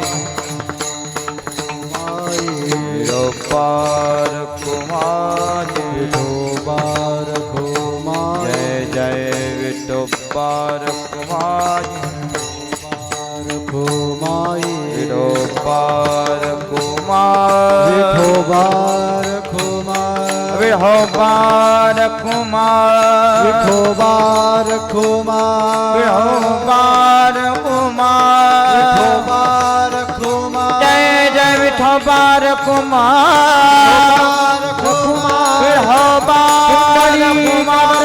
हरि विठ्ठल चार देव पंढरीनाथ भगवान की जय. जगद्गुरु तुकाराम महाराज जोग महाराज की जय. हर हर केशव गोविंद भगवान भगवान की जय. विठोबा रखुमाई कंठी एकावळी नाममाळा. मी माझ्या जीवात कोवळी पावलं धारण केली. ही कोवळी पावलं भगवान परमात्म्याची. कोवळं का म्हणावं? काही गोष्टी कोवळ्या चांगल्या, काही गोष्टी निब्बर चांगल्या. जसं मेथीची भाजी कोवळी चांगली का निब्बर चांगली? कोवळी. आणि ऊस निब्बर चांगला. काही निब्बर चांगलं असतं, काही कोवळं चांगलं असतं. कोवळं याचा अर्थ ते सतत वृद्धिंगत होणार आहे, वाढणार आहे. एखाद्या झाडाचा शेंडा बघा, आपण लुसलुशीत पानं असतात आणि ती पानं पुढे पुढे आणखी दुसऱ्या पानाला देठाला जन्म देत राहतात. तसं भगवान परमात्म्याचे चरण ही आनंदाला उत्तरोत्तर उत्तरोत्तर वाढवत राहतात. म्हणून कोवळी. कारण माणसाच्या वृत्तीचा स्वभाव आहे, जे जुनं झालं असेल मनुष्य त्याला कंटाळतो. पण एक वाक्य फार सुंदर आहे, क्षणे क्षणे यन नाविन्यमुपैती तदैव रूपम रमणीयताया. माणूस रममाण कुठं होतो, जे क्षणाक्षणाला नवीन नवीन नवीन होतं तिथं माणूस रममाण होतो. आमच्याकडची एक म्हण आहे, तेच तेच काय हो, रट रोटीन घट पिटलं, आमच्याकडची म्हण आहे. म्हणून अलीकडे हो नाविन्याची खूप गरज आहे. संयोजक म्हणतात कीर्तनकार नवीन पाहिजे, अभंग नवीन पाहिजे. अभंग नवीन असतो, जवळजवळ 450 वर्ष होऊन गेली या अभंगाला. गाणं नवीन असतं का अभंग नवीन असतो? तेव्हा हे नित्य नूतन परमात्म्याचे चरण अर्थात स्वरूप हे नित्य नूतन आहे. त्यातला आनंद सारखा वाढतच राहतो. याचा करता कोवळे म्हटलेलं आहे. धरी येली झिवी पाऊले कोवळी, क्षणाक्षणाला नाविन्य अशा प्रकारचं आहे. एक छोटा प्रसंग आहे ऐकलेला. एक सुंदर चित्रकार पाहिल्याबरोबर त्या माणसाचं चित्र हुबेहूब काढायचं, पण आश्रय नव्हता. 3 गोष्टीला आश्रय लागतो. अनाश्रयान शोभनते पंडिता वनिता लता, विद्वान स्त्री आणि वील यांना आश्रय लागतो. तेव्हा कुठेतरी आश्रय घ्यावा याच्याकरता त्याला कोणीतरी सल्ला दिले, द्वारकेला जा, भगवान कृष्ण परमात्मा तुम्हाला आश्रय देतील, जा. तो चित्रकार म्हणतात द्वारकेला गेला. भगवान कृष्ण परमात्म्याला विनंती केली, देवा मी एक उत्कृष्ट चित्र काढे. एखादा माणूस एकदा का पाहिला की त्याचं चित्र हुबेहूब काढतो, मला तुमच्या दरबारामध्ये ठेवून घ्या. भगवान कृष्ण परमात्म्याने सांगितलं ठेवून घेईन, पण परीक्षा घेतल्याशिवाय नाही. कोणती गोष्ट स्वीकारत असताना आणि चिकित्सा केल्याशिवाय स्वीकारू नये. शुद्ध कसोनी पाहावे वरीला रंगानं भुलावे, तुका म्हणे घ्यावे जेणे नये तुटीते. बऱ्याच वेळेला काही माळ घातलेली माणसं असतात आणि ते एखाद्याकडे जातात, महाराज मला माळ घाला. माळ गळ्यात दिसते. आता माळ हा विषय, दीक्षा एक प्रकारची, ती दीक्षा शिक्षा आणि अनुग्रह 3 टप्पे आहेत. तेव्हा दीक्षा एकदाच असते का ती पुन्हा पुन्हा थोडीच घालायची असते? हो, अहो तुमच्या गळ्यात पहिलीच माळ आहे, पुन्हा कशाला घालता? अहो महाराज असं झालं, ज्यांच्याकडून माळ घातली ते चुकीचे निघाले. का गडबड केलीस? शुद्ध कसोनी पाहावे वरीला रंगा न भुलावे, तुका म्हणे घ्यावे जेणे नाही तुटी. आमच्या माता भगिनी संक्रांतीचं सुगड घेत असताना वाजून घेतात, टणटण वाजलं तर घेतात, नाही तर भदभद वाजलं तर घेत नाहीत. त्याचं आपल्या जीवनामध्ये घेत असताना परीक्षा करूनच घ्यायला पाहिजे. भगवंताने सांगितलं मी परीक्षा घेतल्याशिवाय स्वीकारणार नाही. म्हणजे काय करायचं परीक्षा? आता माझा फोटो उद्याच्याला काढून आण, चित्र काढून आण. त्याने भगवंताला पाहिलं आणि हुबेहूब चित्र काढलं आणि घेऊन दरबारात गेला. बघा तुमचं चित्र काढलंय. आता नाटके बाबा एका क्षणात चेहरा बदलला. कुठे आहे माझा चेहरा, कुठे आहे, हा कुठे आहे? त्याला वाटलं खरंच अडचण आली आहे, आता संधी द्या. दुसऱ्या दिवशी पुन्हा चित्र काढलं आणि घेऊन गेला. बघा आता चित्र काढलंय बरोबर आहे. या बाबाने पुन्हा आपला चेहरा बदलला. 2दा झालं. आता म्हणे एकदा 3दा, मला तिसऱ्यांदा द्या संधी. तिसऱ्यांदा संधी दिली तरी पण कृष्ण परमात्म्याने आपला चेहरा बदललाच. खिन्न मनाने बसला. इतक्यात नारद आले. नारदाने विचारलं का रे द्वारका नगरीमध्ये खिन्न बसला असतो? काय सांगू म्हटलं, अपयश कुठंच आलं नव्हतं, पण इथं मला अपयश आलं. राजाची चित्र काढले पण बदललेच. नारदांना माहिती होतं राजा कसा कर्नाटकी येतो. नारदांनी सल्ला दिली, आता एक काम कर, 4थ्यांदा आज्ञा घेऊन ये आणि आता मात्र मी चित्र बदलू देणार नाही, असे परवानगी घेऊन एकदा संधी घेऊन ये आणि मी सांगतो त्याप्रमाणे कर. म्हणजे काय? परवानगी घे, चित्र काढण्याच्या भानगडीत पडू नको, मोठा चांगला आरसा घे आणि त्यांना म्हणावं तुमचं चित्र याच्यात आहे. किती जरी बदललं, जैसा तैसा दावी आरसा. तो जसा नित्य नूतन भगवान परमात्म्याचा आहे तेव्हा परमात्म्याची पावलं नित्य नूतन आहेत. भगवंताच्या पावलाचं महात्म्य सांगणं इतकं सोपं नाही महाराज, त्याला फार वेळ लागतो. परमात्म्याच्या प्रत्येक अंगाचं विशेष अशा प्रकारचं वर्णन मधुराद्वैताचार्यांनी भगवंताचे सुंदर अशा प्रकारचे मधुराद्वैष्टक म्हणून नाव सुंदर नक्की मांडले. तेव्हा भगवान परमात्म्याचं अवघ संपूर्ण गोड आहे. गोड तुझे रूप, गोड तुझे नाम, दे मज प्रेम सर्व काळ. भगवान परमात्म्याचं सगळंच गोड आहे महाराज, अनुकूल आहे ते, आणि ते कधीही प्रतिकूल होत नाही, कारण ते सच्चिदानंद आहे. असत्य, अज्ञान आणि दुःख हे बदलणार असतं. जे सत्य आहे, ज्ञान आहे आणि आनंद आहे ते कधी बदलत नाही. असतो मा सद्गमय, तमसो मा ज्योतिर्गय, मृत्योर्मा अमृतंगमय. भगवान परमात्म्याचे चरण सर्व अंग अशा प्रकारचा भगवंताचं अविनाशी आहे. आणि त्या अविनाशी एक भगवान परमात्म्याचं अंग जर पाहिलं, पाहता श्रीमुख सुखावले सुख, डोळ्याचे भूक नवजे माझ्या, कोटी ब्रह्म हत्या मुख पाहता जाती, कोटी ब्रह्म हत्या मुख पाहता जाती, कोटी ब्रह्म हत्या मुख पाहता जाती, कोटी ब्रह्म हत्या मुख पाहता जाती. काय महिमा वर्णू आता सांगणे किती, आता सांगणे किती. कोटी ब्रह्म हत्या, कोटी ब्रह्म हत्या मुख पाहता जाती. काय महिमा वर्णू आता सांगणे किती, आता सांगणे किती. कोटी ब्रह्म हत्या, कोटी ब्रह्म हत्या पाहता जाती. भगवान परमात्म्याच्या मुखामध्ये एवढी शक्ती आहे की ब्रह्महत्या नष्ट होते पाहल्यामुळे. म्हणून आरती, काकडा आरती करताना भगवंताच्या मुखाला निहाळावं, त्याचा परिणाम आपल्या जीवनामध्ये होतो. त्याचप्रमाणे भगवान परमात्म्याचे चरण अर्थात उत्तमानाम स्वरूपमिहि पाद शब्देन भन्ने, ते श्रेष्ठ पुरुषाचा निर्देश करत असताना पायाच्या रूपातून केला जातो. भगवत पूज्यपाद शंकराचार्य असा आपण शब्दप्रयोग करतो. तसं भगवान परमात्म्याचे चरण हे अत्यंत सामर्थ्यवान आहेत. ज्या चरणामध्ये पवित्र करणारी गंगा स्थिर होते. भीमा आणि चंद्रभागा तुझ्या चरणीची गंगा, ज्या चरणामध्ये दुर्धर असा अभिमान नष्ट करण्याची ताकद आहे, असे भगवान परमात्म्याचे चरण आहे. ज्या चरणामध्ये जडाला चेतन बनवण्याची शक्ती आहे, असं भगवान परमात्म्याचे चरण आहे.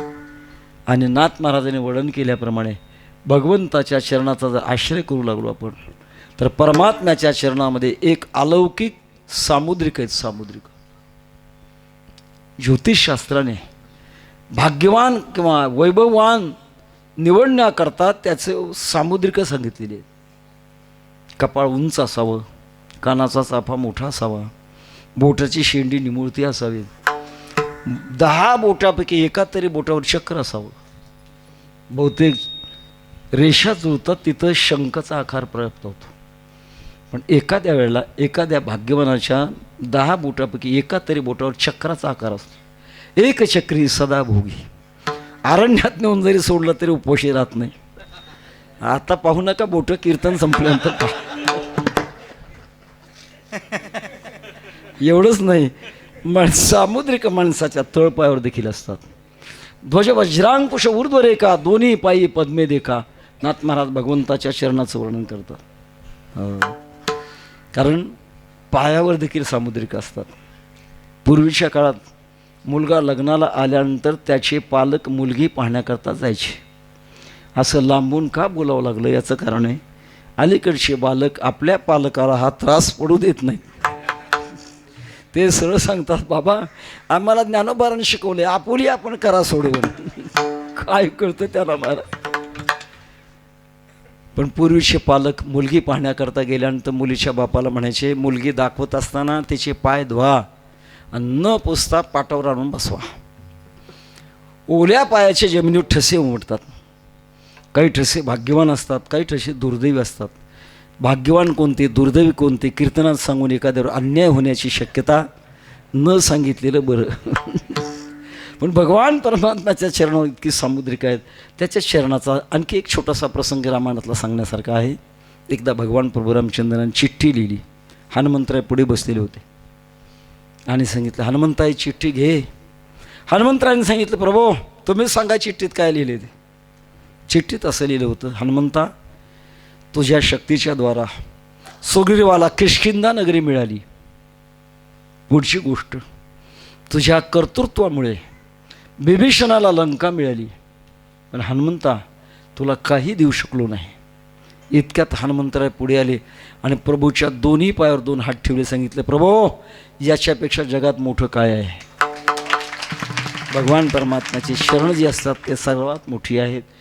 त्या ठिकाणी माझं मन स्थिर झालं. धरी येली जीवी पाऊले कोवळी कंठी एकावळे नाममा. एकावली, आवली म्हणजे ओळ, एक ओळ. जसं विष्णू सहस्रनाम एक ओळ आहे. रामकृष्ण हरी मुकुंद मुरारी एक ओळ आहे. रामकृष्ण हरी विठ्ठल केशवा एक ओळ आहे. ओम नमो भगवते वासुदेवाय. मंत्राचे प्रकार आहेत काही, वैदिक मंत्र, शास्त्रीय मंत्र, साबर मंत्र आणि संत मंत्र. वैदिक मंत्र ओम, पण हे गुरुमुखातून यावं लागतं. किंवा गायत्री मंत्र आहे, तो अनुग्रह देऊन गुरुनी गायत्री मंत्र दिला पाहिजे. उगा कॅसेट लावून ऐकत बसला म्हणजे काही परिणाम होणार आहे? नाही होणार. त्याच्याकरता एक विशिष्ट अशा प्रकारचा अनुग्रह असतो. दुसरा प्रकार आहे शास्त्रीय मंत्र. ओम विश्वम विष्णुर्वषट्कारो भूतभव्य भवत्प्रभू भूतकृत भूतभृत भावो भूतात्मा भूतभावना. शास्त्रीय मंत्र आहेत. साबर मंत्र आहेत, नाथ परंपरेमध्ये साबर मंत्र आहेत. त्याचा अर्थ निघत नाही पण शक्ती प्रकट होते. एक नमुना आपल्या पुढे प्रकट करतो. कोणाला अर्थ कळाला तर कीर्तन संपल्यानंतर मला सांगा. ओम ह्रीम क्लीम चामुंडा विच्छये साबर मंत्र आहे. अर्थ जर कळाला तर सांगा मला. ओम ह्रीम क्लीम चामुंडा विच्छये हे साबर मंत्र आहेत. त्याच्यात ह्रीम ह्रूम वाम क्रीम असे उच्चार असतात. तो विशिष्ट प्रकारच्या आणि तपस्वी माणसाला त्याचा साक्षात्कार झालेला असतो. हे शाबर मंत्र आहेत. आणि चौथा आहे संत मंत्र आहे.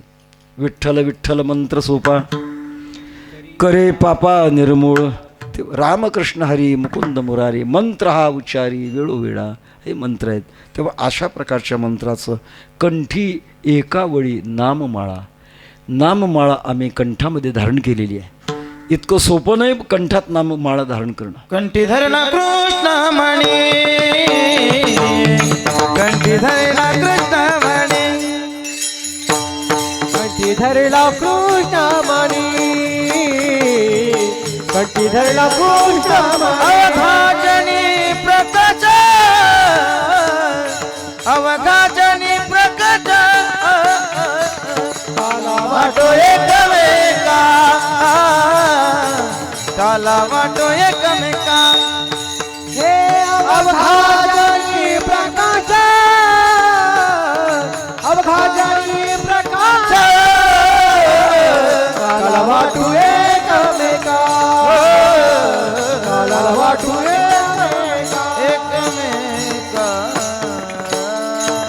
भगवान परमात्म्याचा नाममंत्र कंठामध्ये धारण करणं आणि तो इतकं सोपं नाही महाराज. कदाचित परोक्ष ज्ञान होणं सोपं आहे पण भगवंताचं नामचिंतन करणं इतकं सोपं नाही. तिळ तिळ पुण्य साचा पडे तरी हे बहुता जन्मी जोडे.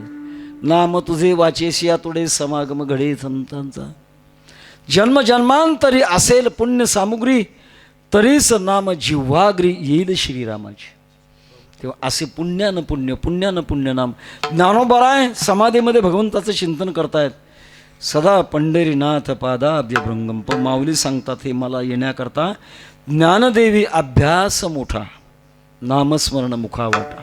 अभ्यास करावा लागतो आणि असं मी माझ्या कंठामध्ये धारण केलं आहे. धारण केल्यामुळे मला सुखाची प्राप्ती झाली. पण सुखाची प्राप्ती होत असताना त्याची पूर्वपीठिका महाराज अभंगाच्या 3ऱ्या चरणामध्ये शीतळ भुवनी पावलो विश्रांती, शीतळ भुवनी पावलो विश्रांती. भवानी पावलो विश्रांती शीतळ भवानी पावलो विश्रांती नसाय पुढते चाले चेता नसाय पुढते चाले चिता धरियन देवे पाऊले कोवळी धरियन देवे पाऊले कोवळी ताली चित्ता नसा है पुराती ताली चित्ता हरिहरी जीवे पामुले कोवरी हरिहरी जीवे पामुले कोवरी पामुले कोवरी पामुले कोवरी शीतळ होनी पाऊलो विश्रांती नसाहे पुढते चाले चित्ता. पहिल्यांदा शांत झालो. शांती परते नाही सुख एर वाहू गेचे दुःख. जीवनामध्ये दोन फाटे आहेत, एक समृद्धी आणि दुसरी शांती. समृद्धी विज्ञानाने प्राप्त होते, शांती अध्यात्माने भक्तीने प्राप्त होते. समृद्धी काही काळापुरती आहे, शांती कायमची आहे. आपल्या वारकरी संप्रदायाचा संत चतुष्टयापैकी शांती आणि समृद्धी शांतीबरोबर एकनाथ महाराजांच्याकडे. पण बाकीच्यांचं जर पाहिलं, आम्ही सदैव सोडके जवळ येता चोर धाके जाऊ पिडते बेके कुत्री घर राखे. एक छोटा प्रसंग सांगण्यासारखा आहे. आमच्या भागातले एक साखर कारखान्याचे चेअरमन एका कीर्तनाला आले होते. कीर्तन संपल्यानंतर बैठकीतही आले. मला म्हटले, महाराज तुम्हाला काही गोष्टी सांगावी वाटते. सांगा. वैकुंठवासी गुरुनाम गुरु बंकट स्वामी महाराज म्हणायचे, कीर्तनकाराला उकरड्यापासून तो दिल्लीपर्यंत माहीत पाहिजे, तो जगाचं कनेक्टर आहे. सांगा. त्यांनी सांगितलं, आम्ही 15 दिवसापूर्वी ब्राझीलला गेलो होतो. ब्राझील असा एक देश आहे की जगातल्या साखरेचे भाव ब्राझीलवर अवलंबून आहेत. 8 महिने पाऊस पडतो म्हणे तिकडे, आणि जिकडे तिकडे ऊसाची मळे आहेत, आणि सगळं काम यंत्राने करतात. म्हणून आपल्या देशातला साखर कारखान्याचा चेअरमन अभ्यास करण्याकरता ब्राझीलला जातो. आम्ही ब्राझीलला गेलो. काय तिथली समृद्धी आहे, खूप आम्ही आश्चर्यचकित झालो. आम्ही गणित काढलं, आणि गणित काढल्यानंतर आम्हाला कळालं की ब्राझीलचा अल्पभूधारक 500 हेक्टरचा मालक आहे. कोण? अल्पभूधारक. म्हणजे 1250 एकरचा मालक आहे अल्पभूधारक. आता बहुभूधारक बघा. आणि त्या अल्पभूधारकाची समृद्धी तो मालकीच्या हेलिकॉप्टरने प्रवास करतो. अल्पभूधारक. आम्हाला कौतुक वाटायला लागलं, काय यांची संस्कृती, काय यांचं वैभव, काय यांची समृद्धी. अनेकांच्या घरी आम्ही भेटी देत गेलो, बैठकीत गेलो. आणि जवळजवळ 90% लोकांच्या बैठकीमध्ये काही गोळ्या दिसायच्या. आम्ही त्या घर मालकाला विचारायचं, काय आजार आहे तुम्हाला? त्यांनी सांगितलं, अजिबात कुठलाच आजार नाही. मग हे गोळ्या कशा करता? प्रत्येकाचं एकच उत्तर ठरलेलं, गोळ्या खाल्ल्याशिवाय आम्हाला झोपच येत नाही. मी म्हटलं, साहेब आमच्या देशातली माणसं फार सुखी आहेत, गोळ्या न खाताना कीर्तनात ते झोपी घेतात. खोडसळ विनोद केला. समृद्धी आणि शांती दोन गोष्टी वेगळ्या वेगळ्या. समृद्धी असली म्हणजे शांती असतेच असं नाही. शांती ही भगवान परमात्म्याच्या भक्तीने प्राप्त होते. आला शीतळ शांतीचा वारा, तेने सुख झाली या शरीरा. पिटला पातकांचा थारा, कळी काळासी धाक दरारा गा. अशी शांती प्राप्त होते. शांती, त्या शांतावस्थेमध्ये कुठल्याही प्रसंगामध्ये चित्त गडबडत नाही, चित्तामध्ये उष्णता निर्माण होत नाही, चित्तामध्ये अस्थिरता निर्माण होत नाही. शीतळ होनी पावलो विश्रांती. अगोदर शांती आणि नंतर विश्रांती, दोघांची जोड लागली पाहिजे महाराज. शांती नाही मग खरी विश्रांतीही नाही. आम्ही थोडं माफी मागून बोलत असतो. कीर्तनात आमचे टाळकरी उभे असतात. एका जागेवर उभं राहिल्यानंतर पायाला कळ लागते, आणि मग तास, दीड तास, पावणे 2 तास झाले की मग टाळकऱ्यांची चुळबुळ सुरू होते. इथली नाही सांगत, आमच्याकडची. थोडा पाय, एक पाय अद्दर धरायचा, त्याला बरं वाटलं की पुन्हा टेकवायचा, पुन्हा दुसरा अद्दर धरायचा, बरं वाटलं की टेकवायचं. हे चालते. मला विचारायचं आहे, टाळकऱ्यांना विसावा कधी मिळेल, कशी विश्रांती मिळेल? कीर्तन संपलं की खाली बसले की मग विश्रांती. हे तुमचं झालं, आता आमचं बघू. आम्ही बसलो आहे. ज्याला 2 तास मांडी घालून बसायची सवय नाही असा एखादा श्रोता जर असला, तास सव्वा तास झाला की एक मांडी उचलतो, बरं वाटलं की टेकवतो, पुन्हा दुसरी उचलतो, बरं वाटलं की टेकवतो. एवढा नाही भागितला, दोन्ही मांडी असा धरून बसतो. बसण्याची प्रगती. मग बसणाऱ्या माणसाला विश्रांती कधी? उभं राहिल्यावर. आणि उभं राहिलेला आणि दोघाला घरी जाऊन झोपण्यानं नाही, झोपूनही विश्रांती होत नाही. ज्यार ते सकाळी मनुष्य उठतो ते समजायचं झोपून झोपून कष्ट झालंय म्हणून उठतोय. आपण कुठे असा महाराज? जोपर्यंत परमात्म्याच्या स्वरूपापासून आपली वृत्ती बाजूला असेल ना, आपल्या जीवनात कष्ट होणार म्हणजे होणारच. पडिले दूर देशी मज आठवे मान, आठवे दुरानदी मज आठवे मान, पडिले दूर देशी मज आठवे मान, पडिले दूर देशी मज आठवे मान. नको नको हा योग कष्ट होता ते जीवात, नको हा योग कष्ट होता ते जीवात. न तैशी रे झाली ओ माये, न तैशी रे झाली ओ माये, न तैशी रे झाली ओ माये, न तैशी रे झाली ओ माये. इतकं सुंदर तत्व जगातल्या कुठल्याही तत्वज्ञानी पुरुषाला सांगता आलं नाही. पडिले दूरदेशी मज आठवे मानसी, नको नको हा वियोग कष्ट होता ती देवासी. वृत्तीचा देवाचा वियोग झाला की कष्ट झाल्याशिवाय राहत नाही. आणि वृत्तीचा आणि देवाचा संयोग राहिला की किती काळ लुटू द्या कष्ट होत नाही. उदाहरण फार सुंदर आहे. भगवान कृष्ण परमात्म्याने वेणू वाजवला आणि रासलीला करण्याकरता भगवान परमात्म्याने सर्व गोपींना एकत्र केलं. एक एक गवळणी एक एक गोपाळ हाती धरुणी नाचती रासमंडळा.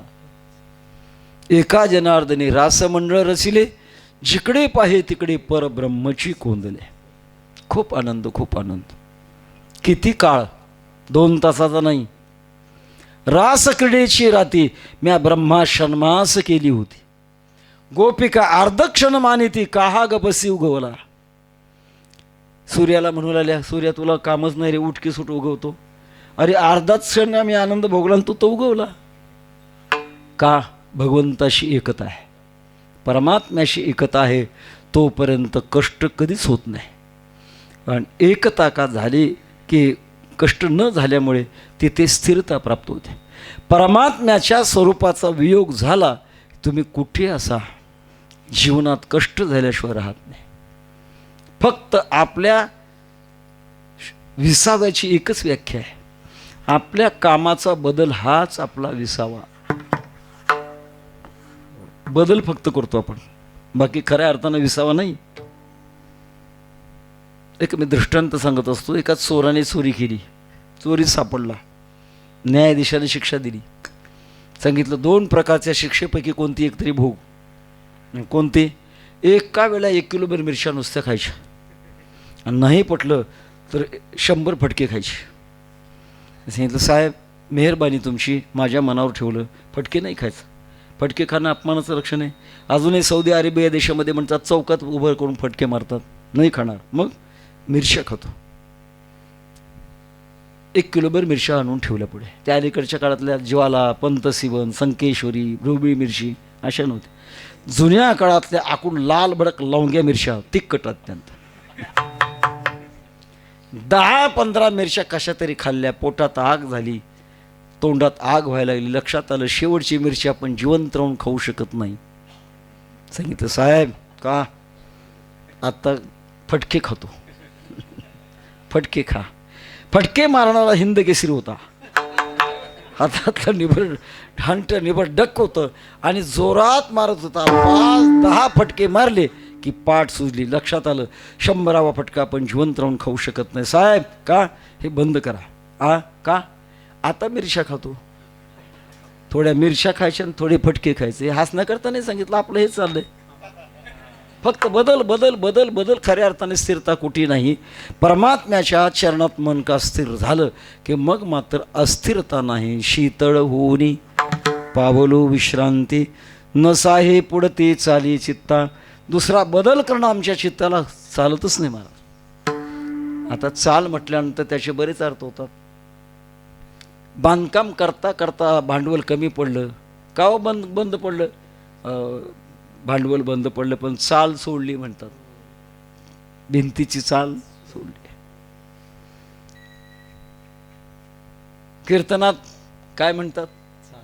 चाल म्हणतात. आणि दुसरा एक शब्द प्रयोग फार खालचा आहे, काय चालू माणूस आहे म्हणतात. चालीबाज. सगळ्याचा मुद्दा असा न साहे पुढती चाली चित्ता. आता आम्हाला ते बंद करून दुसरं काही मनात यावं असं सहनही होत नाही. आम्हाला न सहन झाल्यामुळे आम्ही स्थिर झालो. धरिली जीवी पाहुले कोवळी, कंठी एकावळी नाममाळा. महाराज हा तुमचा अनुभव तुमच्यापर्यंतच आहे, परंतु जगाला कळण्यासारखा काही अनुभव आला का? तो जगाला कळण्यासारखा अनुभव महाराज अभंगाच्या शेवटच्या. तुका म्हणे झाले सकळ सोहाळे, तुका म्हणे झाले सकळ सोहाळे, तुका म्हणे झाले सकळ सोहाळे, तुका म्हणे झाले सकळ सोहाळे, तुका म्हणे झाले सकळ सोहाळे, तुका म्हणे झाले सकळ सोहाळे, तुका म्हणे झाले सकळ सोहाळे, तुका म्हणे झाले सकळ सोहाळे. पुरविले डोहळे पांडुरंगे, पुरविले डोहळे पांडुरंगे, धरियेली जीवी पाऊले कोवळी, धरियेली जीवी पाऊले कोवळी. पुरविले डोहळे पांडुरंगे, पुरविले डोहळे पांडुरंगे, धरियेली जीवी पाऊले कोवळी, धरियेली जीवी पाऊले कोवळी. कंठी एकावळी नाम माळा, कंठी एकावळी नाम माळा, नाम कंठी एकावळी नाम माळा, कंठी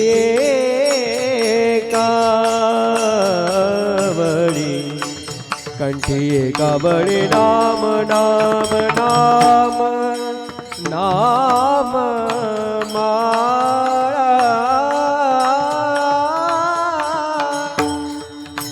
रे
नाममाळा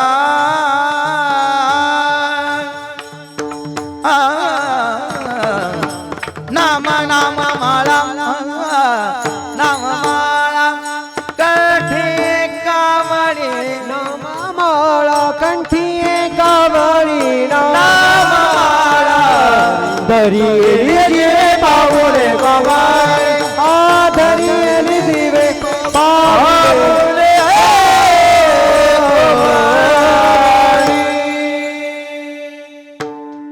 शेवटची चाल झाली असं म्हणायला हरकत नाही. तुम्हारी मन की बात मैंने पैशानी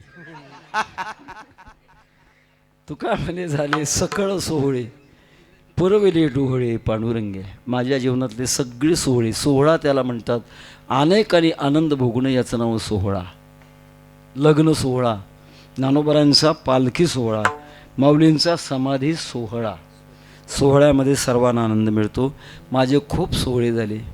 जगद्गुरु तुकोबारांची गाथा रामेश्वर भट्टांच्या आज्ञेमुळे पाण्यात बुडवली होती आणि मग मात्र जळी दगडासहित वह्या तरेल्या जशाला आहे.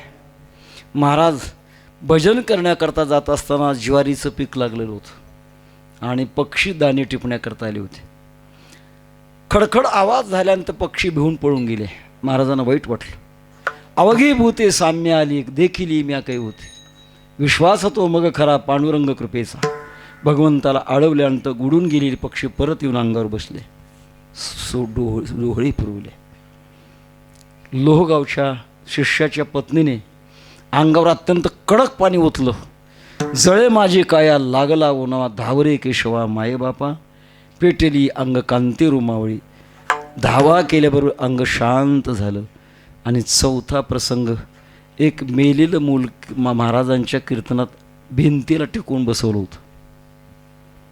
महाराज रंगामध्ये सर्व श्रोत्यांना टाळी वाजवा म्हणून सांगत होते. टाळी वाजवण्यामध्ये ॲक्युपंक्चर ज्याला म्हणतात ते सगळे व्यायाम होतात असं एक त्याचं शास्त्र आहे, वैज्ञानिक शास्त्र आहे. आणि दुसरं वाजे टाळ टाळ्या टाळी होय होळी विघ्नाची, हे महाराजांचं प्रमाण आहे. त्याला सगळे टाळ्या वाजवत होते पण टेकून बसवलेलं मात्र टाळ्या वाजवत नव्हतं. महाराजांनी विचारलं का सगळे आपण टाळ्या वाजवता पण टेकून बसवलेलं का टाळ्या वाजवत नाही? जवळच्या निरखून पाहिलं, ते पाहत नव्हतं, हालत नव्हतं, चालत नव्हतं, बोलत नव्हतं. सांगितलं महाराज तुम्ही म्हणता ते टाळ्या वाजवत नाही, भजन कळत नाही, त्याचं कारण ते जिवंत नाही. ते जिवंत असतात तेच भजन करतात. ते भजन कसं काही. हे पाहिल्यानंतर तुकोबाराने देवाची प्रार्थना केली. अशक्य ते तुम्हा नाही नारायणा, निर्जीवा चेतना अनावया, मागे काय जाणे स्वामीची पवाडे, आता का रोकडे दाऊले. प्रार्थना केल्यानंतर मेलेलं मूल परत जिवंत झालं. हे सोहळे असे कितीतरी सोहळे पुरवले. म्हणून तुका म्हणे झाले सकळ सोहळे पुरविले डोहळे पांडुरंगे. धरियेली जीवे पाऊले कोवळी कंठी एकावळी नाममाळा. अनुभव सांगणारे जगद्गुरु तुकोबारा आहेत. आपल्या संप्रदायामध्ये ज्ञानोबारा, नामदेव महाराज ही सर्व संतांची मांदियाळी आपल्या जीवनातला अनुभव सांगतात. आणि अनुभवाचे शब्द आहेत म्हणून शतकानुशतकं ते अमर शब्द आहेत. तेव्हा अशा ज्या महात्म्याने आपल्यावर उपकार केला तो उपकार तर फेडू शकत नाही, पण त्यांच्या आपल्या वाटचालीमध्ये आशीर्वाद प्राप्त व्हावा त्यांचं नामचिंतन करण्याची आवश्यकता आहे. म्हणून नामचिंतन करूया. नरेश्वर माऊली ज्ञानराज माऊली ज्ञानेश्वर माऊली ज्ञानराज माऊली माऊली ज्ञानेश्वर माऊली ज्ञानराज माऊली ज्ञानेश्वर माऊली ज्ञानराज माऊली ज्ञानेश्वर ज्ञानेश्वर ज्ञानेश्वर माऊली ज्ञानराज माऊली ज्ञानेश्वर ज्ञानेश्वर ज्ञानेश्वर माऊली ज्ञानराज माऊली ज्ञानेश्वर माऊली ज्ञानराज माऊली महाराज ज्ञानेश्वर माऊली ज्ञानराज माऊली तुकाराम.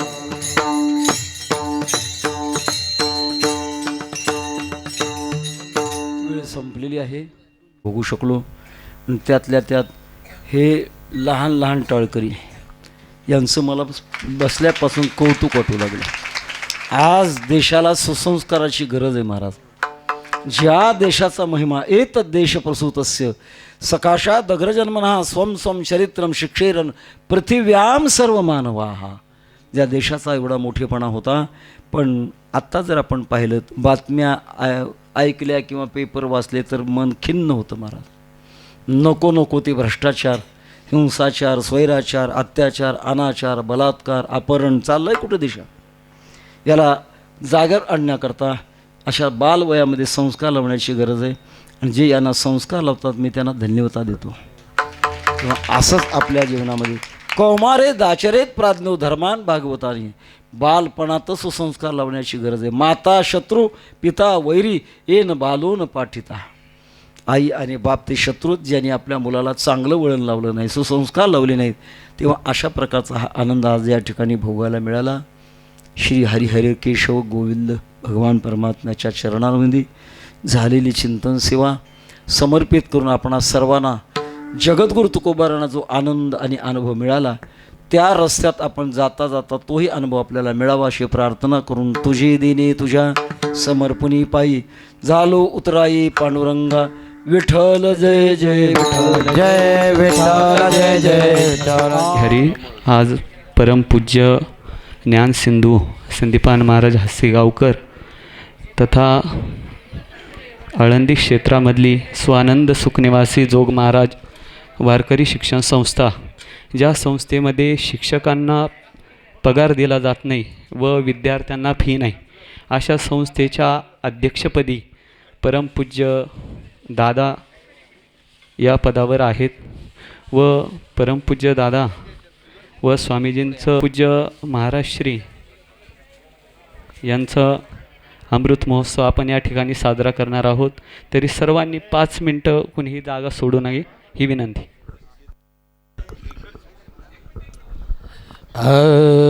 रामकृष्ण हरी जय जय रामकृष्ण हरी. रामकृष्ण हरी जय जय रामकृष्ण हरी. रामकृष्ण हरी जय जय रामकृष्ण हरी. रामकृष्ण हरी जय जय रामकृष्ण हरी. रामकृष्ण हरी जय जय रामकृष्ण हरी.